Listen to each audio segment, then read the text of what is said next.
बेटा, ठीक है। यस। भूल जाते हैं दो दो आदमी मिल करके भी। हम्म। चलिए, मैं तो बूढ़ा यस। हो गया हूँ लेकिन आप तो भी जवान हैं। हाँ सर। चलिए, तो जितना ज्यादा कर्व होगा उतना ही रेडियस ऑफ कर्वेचर क्या होगा, कम होगा। Higher yes sir. Higher the curve, जिसको हम घुमाव कह सकते हैं, higher the curve smaller will be the radius of curvature and vice versa. Okay sir. ठीक है। अब ये वैसे मैथमेटिक्स में एडवांस क्लासेस में पढ़ाया जाता है और इसके लिए फॉर्मूला यूज होता है, R C is equal to 1 + dy/dx का होल स्क्वायर की power 3/2 divided by d 2/d2y/dx ये ये क्या है फॉर्मूला सर? से हमारा कुछ लेना देना नहीं है, लेकिन ये एक मैथमेटिकल फॉर्मूला है। किसी भी कर्व्ड ग्राफ में उसका रेडियस ऑफ कर्वेचर निकालना हो और एक्स वाई फंक्शन में वो दिया हुआ हो हमको कर्व, ठीक है ना। मान लीजिए ये वाई होता, ये एक्स होता, और इसकी इक्वेशन हमको कर्व की दी हुई होती, तो जिस भी पॉइंट पे निकालना है इस फॉर्मूले के जरिए हम उसको निकाल लेते हैं। लेकिन हमें तो फिजिक्स वाला रेडियस ऑफ कर्वेचर पढ़ना है। Yes sir. तो फिजिक्स वाले रेडियस ऑफ कर्वेचर के लिए हम क्या करें, तो सपोज मैं कोई भी कर्व को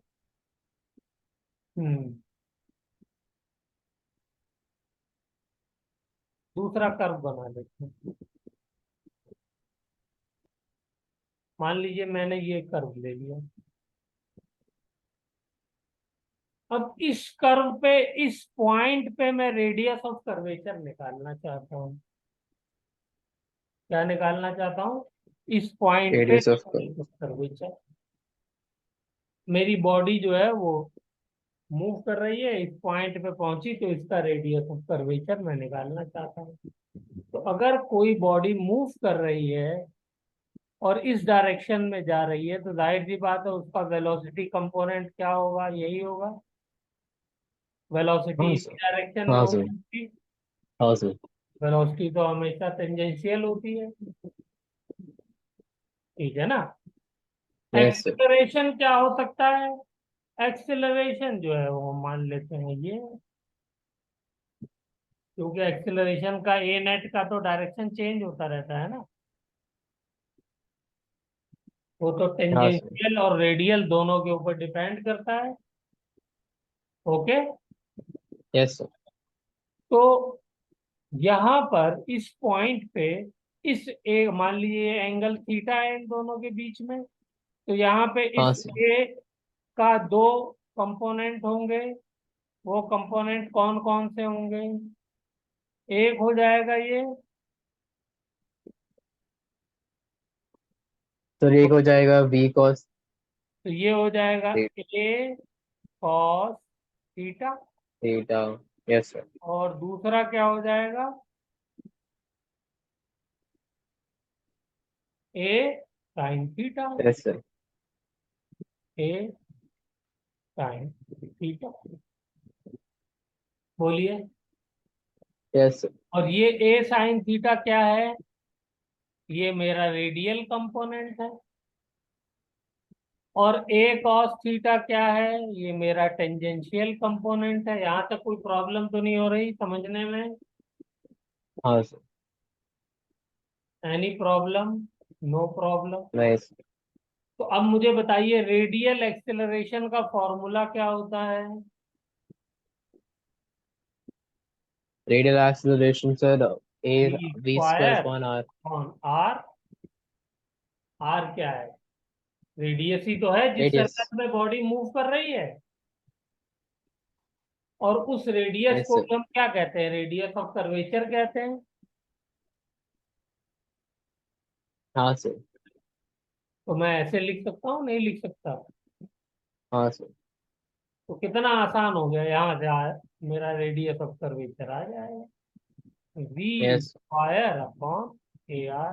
तो अगर मुझसे कभी भी रेडियस ऑफ कर्वेचर निकालने के लिए बोला जाए तो मुझे क्या क्या चीजों की जरूरत है? एक, उस पॉइंट पे रेडियल एक्सेलरेशन की, और दूसरे वेलोसिटी की। अगर ये Yes, दो sir. इंफॉर्मेशन है तो मुझसे किसी भी पॉइंट का रेडियस ऑफ कर्वेचर आप पूछ सकते हैं। ठीक है ना? Yes, sir.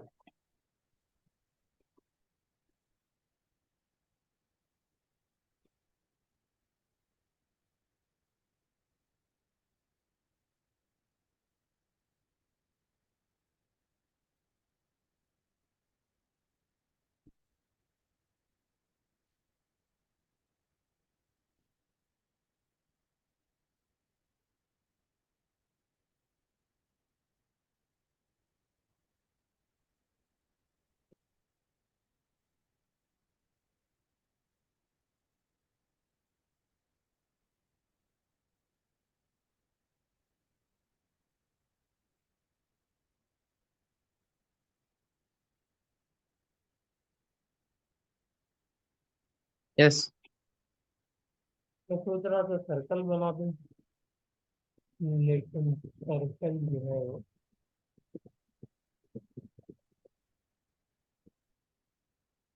चलिए, कम तो गया।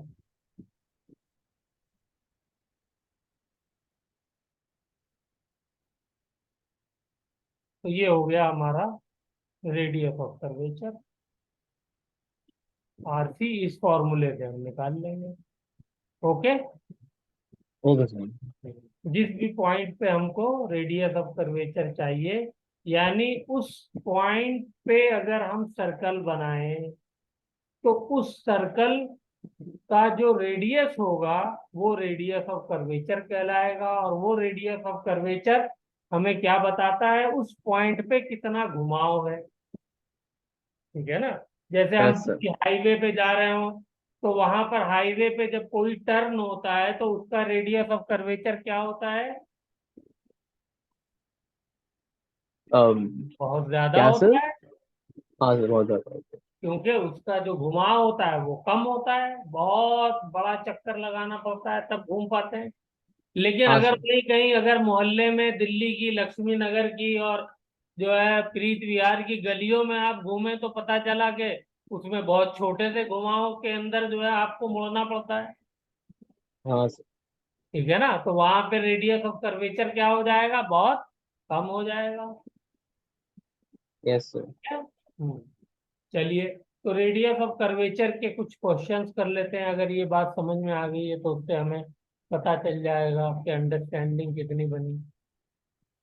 चलिए, Okay. Question number 1। हमारा एक पार्टिकल है, वो 10 मीटर पर सेकेंड की वेलोसिटी से हमने उसको फेंका है 53 डिग्री सेंटीग्रेड एंगल पे, हॉरिजॉन्टल के साथ। Okay, sir. तो बताइए रेडियस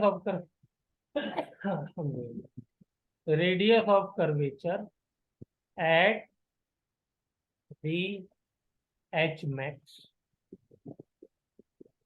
बताइए क्या हो जाएगा, जल्दी से निकाल के। बहुत, The radius of curvature at h max.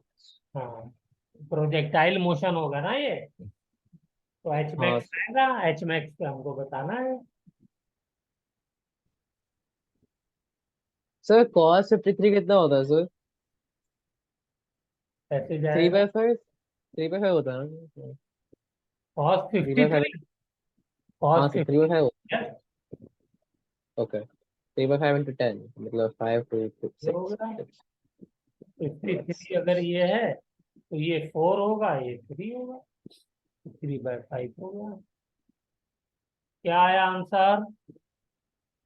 6 ऊपर है तो मतलब 6 36 36। एच मैक्स का मतलब जो मैक्सिमम हाइट है ये रही यहाँ पर। सर वो कैसे एक्सेलरेशन कैसे नहीं आता टेंजेंशियल? मैक्सिमम हाइट पे क्या होता है बताइए? ये तो आपको जो टैक्स देना है उसी का है ये, प्रोजेक्टाइल मोशन में मैक्सिमम हाइट पे वेलोसिटी वाई कंपोनेंट क्या हो जाता है? जीरो। खाली क्या जीरो वो बचता सर, वो है? तो एक्स मैंने कर लिया सर। कंपोनेंट बचता एक्स है। कंपोनेंट। और X yes component sir. Throughout same रहता है, तो क्या हो यस सर। जाएगा? B cos 53। तो ये कितना हो गया? 10 × 10। 50/5। ये हो गया 6। यस तो बताइए क्या आंसर आया? तो आपको जाना चाहिए। सर। सर एक्सेलरेशन कैसे निकाले सर, एंगुलर एक्सेलरेशन रेडियल तो एक ही लग रहा है ना यहाँ पे। वो क्या है? की वैल्यू कितनी है जी सर? है बस। जी है, अच्छा अच्छा, बस जी है, अच्छा। टॉप मोस्ट पॉइंट पे तो सिर्फ एक ही एक्सेलरेशन लगेगा ना। तो 3.6 हो गया इसका आंसर सर। प्रोजेक्टाइल मोशन में जो एक्सेलरेशन होता है वो तो सिर्फ एक्सेलरेशन ड्यू टू ग्रेविटी होता है ना बेटा। हाँ सर। और वो हमेशा वर्टिकली डाउनवर्ड लगता है, इस बात को ध्यान रखना है। Okay sir. क्या हो जाएगा? 6 का स्क्वायर डिवाइडेड बाई 10। क्या आ गया यस रेडियस सर। कर्वेचर? जल्दी से बताइए। सर 3.6। 6 मीटर। Yes sir. आपको कुछ लगा मुश्किल लग रहा है, रिवीजन नहीं हुआ इसलिए मुश्किल लग रहा है। चलिए एक क्वेश्चन नहीं और। सर, मेरे को बस वो आईना है कि जी भी है। एक क्वेश्चन यही और देता हूँ थोड़ा सा चेंज करके, क्वेश्चन नंबर 2। फिर से मैंने प्रोजेक्टाइल ही लिया। इस बार इसकी वेलोसिटी 50 मीटर पर सेकंड कर दी मैंने। एंगल 53 ही रखता हूँ। ठीक है। Yes sir. अब की बार हाईएस्ट पॉइंट की बजाय कह रहा है find the radius of curvature at t = 1 second.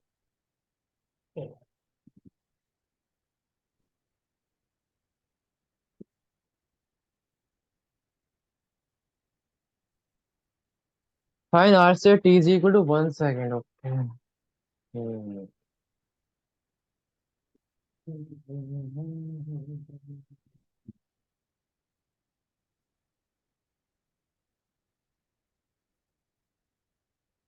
एक सेकंड में इसकी वर्टिकल वेलोसिटी क्या हो जाएगी?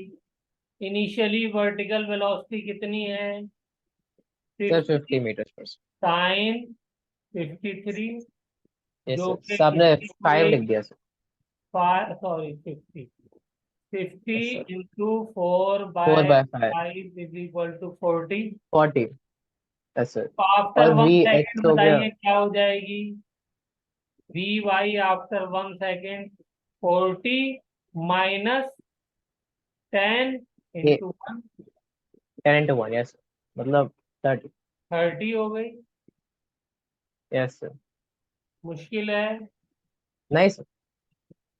और एक्स वाली क्या हो जाएगी? एक्स वाली तो सेम रहेगी, वो 6 मीटर। यस सर, उसमें तो चेंज तो नहीं हो। वो हो जाएगी, इस बार मैंने 50 लिया है, पिछला बार नहीं लिया। तो कितनी हो जाएगी बोलिए जल्दी से? 50 3/5 से करेंगे तो 30, ये भी हो जाएगी। 30। Yes sir. तो एक सेकंड पे ये भी मेरा 30 है और ये भी मेरा 30 है। तो बताइए रिजल्टेंट जो कि मेरी असल वो वेलोसिटी है वो किस एंगल पे होगी? 45 डिग्री पे ना। जब दोनों वेक्टर हाँ बराबर सर। होते हैं तो उनका रिजल्टेंट बिल्कुल बीचों बीच से जाता है। हाँ तो सर। दोनों वेक्टर 90 डिग्री पे है तो रिजल्टेंट 45 पे हो जाएगा। तो इसकी यस सर। वैल्यू क्या हो जाएगी, जल्दी से बोलिए। um इसकी वैल्यू हो जानी चाहिए 30√2। 32। Yes 30 sir. का स्क्वायर प्लस 30 का स्क्वायर तो क्या हो जाएगा, 30√2 हो जाएगा। Yes sir. रिजल्टेंट कैसे निकालते हैं बाबा। Yes sir. पक्का, आगे बढ़ जाऊं। हाँ सर। वाई का स्क्वायर प्लस एक्स का स्क्वायर, कॉस वाला फैक्टर 0 हो जाएगा क्योंकि दोनों 90 डिग्री पे है।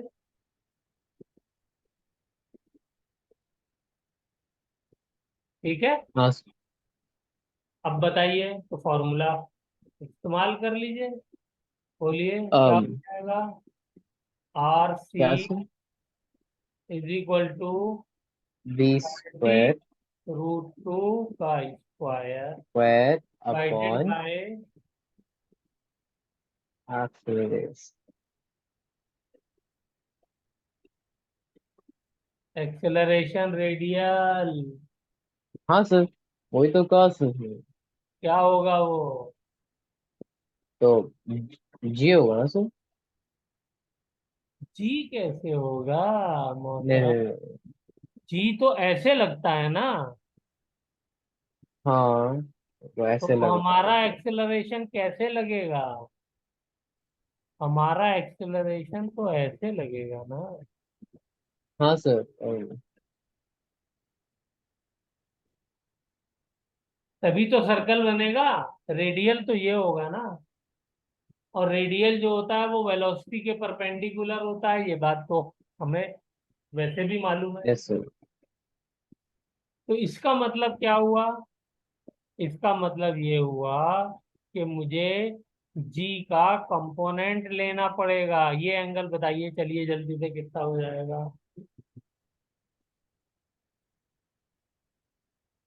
um 45 degree. हाँ सर।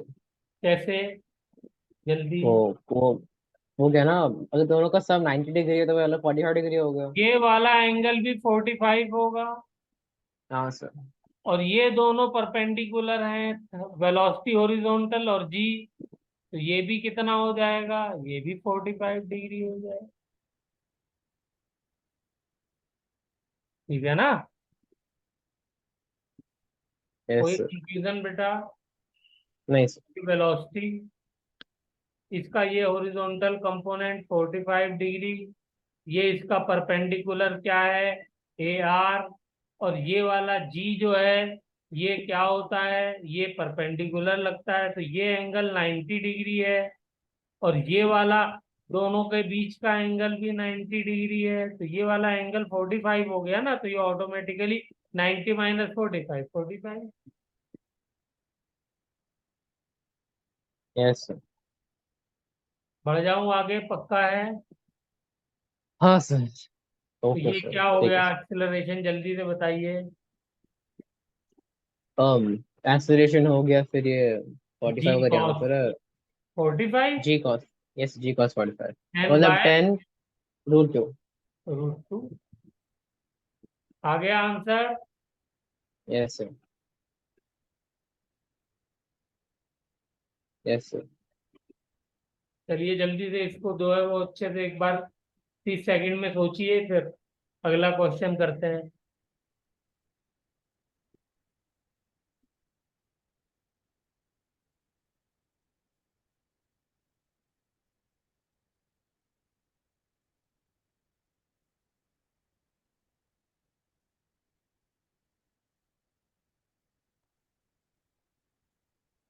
चलूं आगे। हाँ सर। चलिए। हाँ, क्वेश्चन नंबर 3। अब की बार मुझे दिया हुआ है acceleration 2t I cap and velocity दी हुई है 2 जे कैप। इनिशियल वेलोसिटी, ठीक है ना, क्योंकि एक्सेलरेशन है तो वेलोसिटी तो चेंज हो रही होगी। हाँ सर। सर U2J कैप है। हाँ ओके सर। ठीक है। यस। तो मुझे कह रहा है फाइंड, ये मोशन की आपको उसकी एक्सेलरेशन भी दे दिया, इनिशियल वेलोसिटी भी दे दी है। कह रहा है find the radius of curvature at t is equal to 2 second.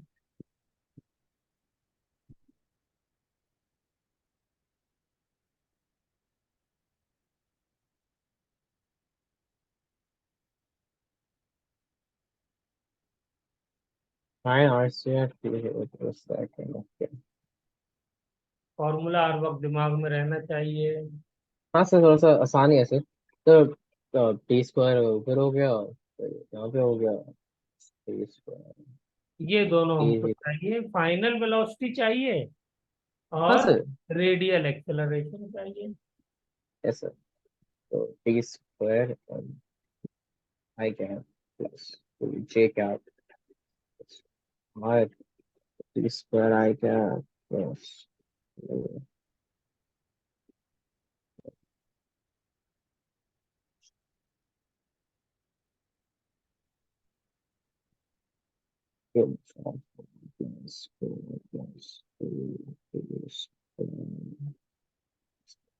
Final velocity निकालने के लिए, क्योंकि ये फाइनल वेलोसिटी एक्सेलरेशन मेरा वेरिएबल है, कांस्टेंट नहीं है। Yes sir.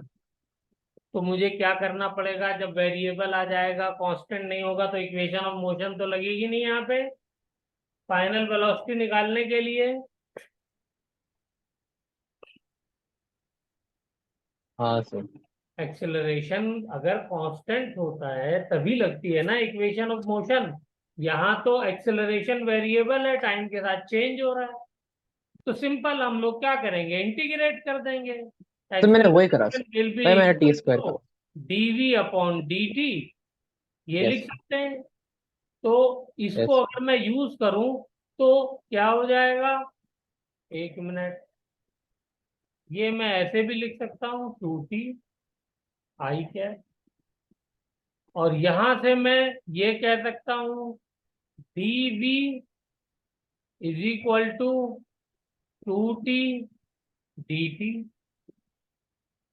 ठीक है, आई कैप भी लगा दीजिए। बोलिए। Yes sir. अब इंटीग्रेट कर दिए, तो कहां से कहां इंटीग्रेट करेंगे भाई, यू से सर V तक, इनिशियल जी। वेलोसिटी से फाइनल वेलोसिटी तक। यस। और टाइम कहाँ से ले रहे हैं, 0 से सेकेंड, 2 तक। 2 सेकेंड पे पूछा है तो 2। यस। मतलब V माइनस U या इज अभी 2 इक्वल्स। रहने देते हैं, अभी जो है वो t लिख देते हैं, बाद में टाइम जो हमको दिया हुआ वो रख लेंगे, अभी इक्वेशन बना लेते हैं। तो अब बताइए क्या यस हो सर। जाएगा, dv का इंटीग्रेशन v हो जाएगा, उसकी लिमिट रखेंगे तो क्या हो जाएगा, v माइनस u की जगह मैं क्या लिख सकता हूँ, 2j yes sir. Is equal to, इसका क्या हो जाएगा इंटीग्रेशन 2t का, T sir square 2G by का टू इंटीग्रेशन हो जाएगा T²। बाई सब टू। T² ही हो गया ना। हाँ तो टी से सर टू से टू T। कैंसिल हो जाएगा, टी स्क्वायर हाँ बचेगा। सर।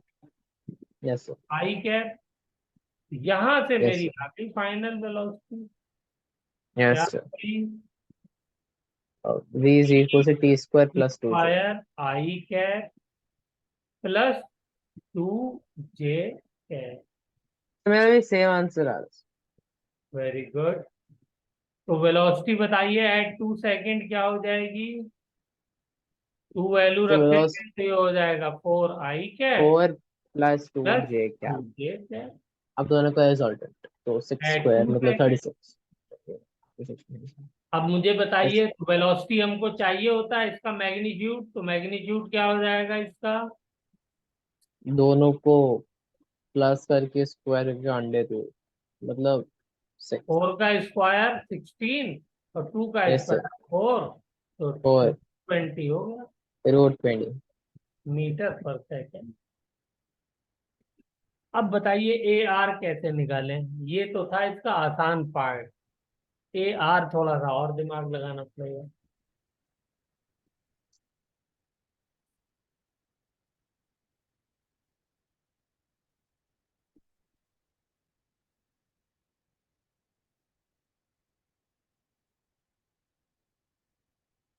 सपोज ये मेरी वेलोसिटी है।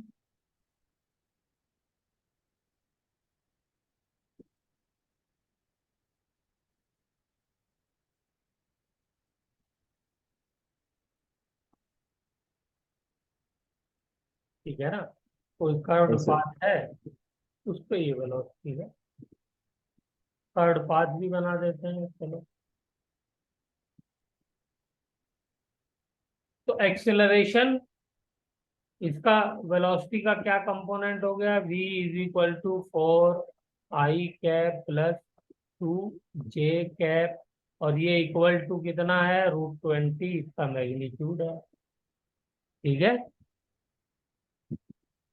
बोलिए, क्लियर। हाँ और हाँ सर। एक्सेलरेशन क्या है? एक्सेलरेशन फिर से हमें कंपाउंड बनाना पड़ेगा। ये तो एक्स खाली एक्स डायरेक्शन में है, तो ये हाँ सर। एक्सेलरेशन हो गया। ए क्या थी वैल्यू एक्सेलरेशन की? सर 2 j टू क्या। T I cap. एक्सेलरेशन की वैल्यू 2 टी आई कैप है ना बेटा। हाँ तो sir. At acceleration at T is equal to acceleration at T is equal to 2 second, कितना हो जाएगा, 2 × 2 i कैप। तो that yes mean sir. 4 i cap. तो मैं सीधा जो है यस। 4 i कैप लिख देता हूँ। ये है मेरा एक्सेलरेशन। चलिए ये मैं आपको खुद बताता हूँ। देखिए एक ओके सर। फॉर्मूला तो हमको मालूम है, A net is equal to क्या होता है, जल्दी से बोलिए। ए आर का square plus yes sir. A A tangent C का ए टी स्क्वायर। का square. Yes sir. A net क्या मुझे मालूम है, यस 4 है। तो ये नेट ही तो है जो एक्सेलरेशन हमको दिया हुआ है। Yes sir. तो इसका मैग्नीट्यूड क्या है, ये तो मैग्नीट्यूड का ही तो रिलेशन है। बोलिए। हाँ सर। मैग्नीट्यूड तो 4 है, क्लियर हमको दिखाई दे रहा है। अब मुझे ए आर और ए टी चाहिए। तो अब के वेक्टर याद करिए आप। वेक्टर में अगर एक कंपोनेंट, मान लिए ए वेक्टर है, दूसरा बी वेक्टर है, ये एंगल थीटा है। तो मुझे बताइए, अगर ए का मैं बी की तरफ कंपोनेंट लूं तो क्या हो जाता है, ए वेक्टर डॉट बी वेक्टर किसके बराबर हो जाता है, ए का मैग्नीट्यूड बी का मैग्नीट्यूड इंटू कॉस थीटा। हाँ सर। हम्म। हाँ अगर सर। मैं ए का बी की तरफ कंपोनेंट लेना चाहूं तो क्या हो जाएगा? ए का बी की तरफ। हाँ, तो क्या करना पड़ेगा, A dot B B upon B cos theta. On B cos theta.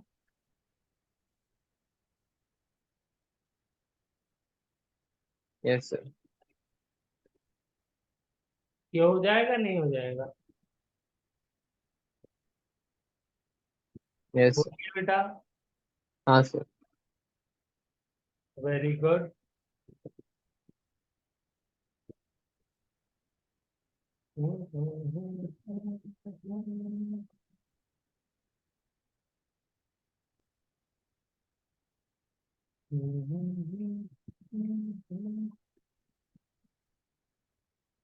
नहीं, ये तो हमारा ए का मैग्नीट्यूड आया। ए यस सर। वेक्टर का हमारे पास कंपोनेंट नहीं आया। इस डायरेक्शन में कंपोनेंट कैसे लेंगे, ये तो मैग्नीट्यूड आया। दिस इज मैग्नीट्यूड, कंपोनेंट चाहिए। हम्म।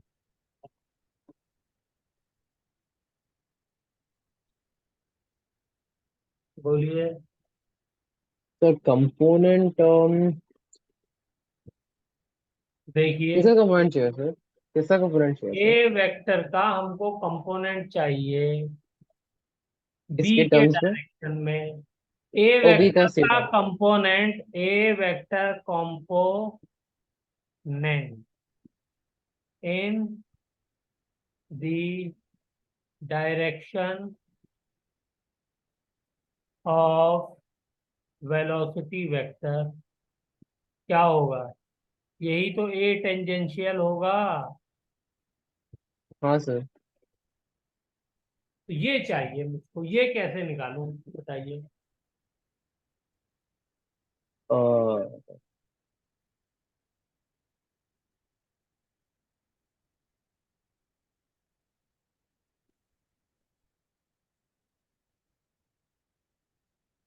This will come out A vector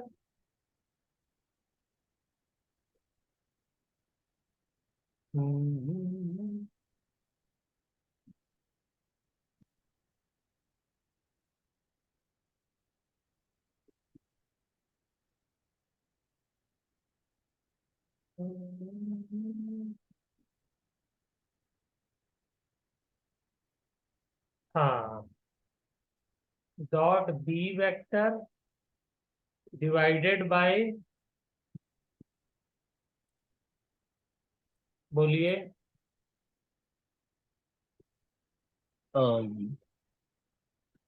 divide by B cos theta. तो मार्केट होगा सर।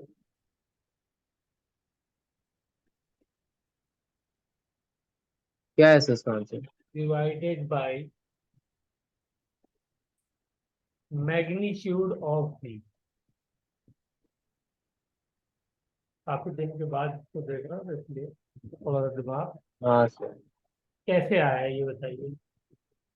मुझे ए का कंपोनेंट बी की तरफ चाहिए, तो ए का कंपोनेंट बी की तरफ का मतलब क्या हुआ? ए कॉस थीटा, यही हुआ ना। Yes sir. तो ए कॉस थीटा अगर मुझे लेना होगा,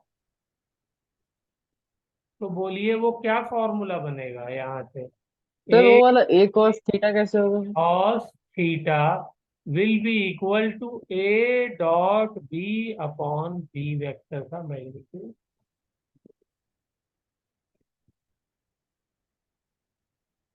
बोलिए भाई, ये हाँ ए का सर। कंपोनेंट जो बी के डायरेक्शन में होगा वो ए कॉस थीटा होगा नहीं होगा? Yes sir. मुझे क्या करना है? मुझे एक्सेलरेशन का दो कंपोनेंट करना है, एक वेलोसिटी के डायरेक्शन में, दूसरा उसका रेडियल हो जाएगा। क्लियर हुई बात नहीं हुई? पूछिए ना, जो डाउट हाँ हो सर। वो दिमाग में पूछिए बेटा। सर ये वाली कौन सी प्रॉपर्टी है सर ये वाली? कोई भी एक वेक्टर ले लीजिए। यहाँ पे लिया, मैं दोबारा इसको बनाता हूँ।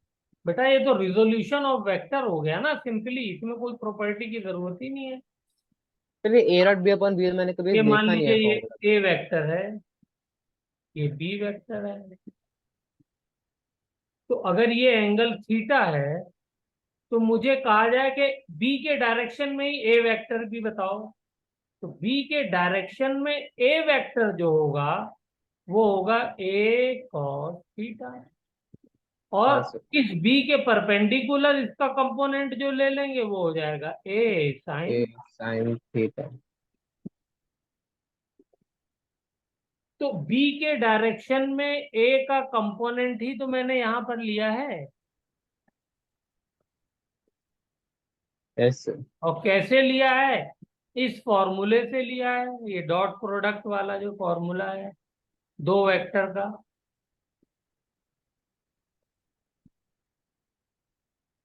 Okay sir. A cos theta ही तो निकालना था मुझे, तो बी के मैग्नीट्यूड को मैं नीचे ले आया तो क्या हो गया, ये बन गया। इसको मैं मिटा देता हूं, इससे कंफ्यूजन हो रहा है। क्या बन गया ये बन गया A cos theta is equal is to equal to A dot B B upon half divided get rid by, of बोलिए, बी का मैग्नीट्यूड। एस। तो हमें यहाँ पे सिर्फ ये समझना था कि अगर मुझे ए वेक्टर का कंपोनेंट चाहिए, मुझे मैग्नीट्यूड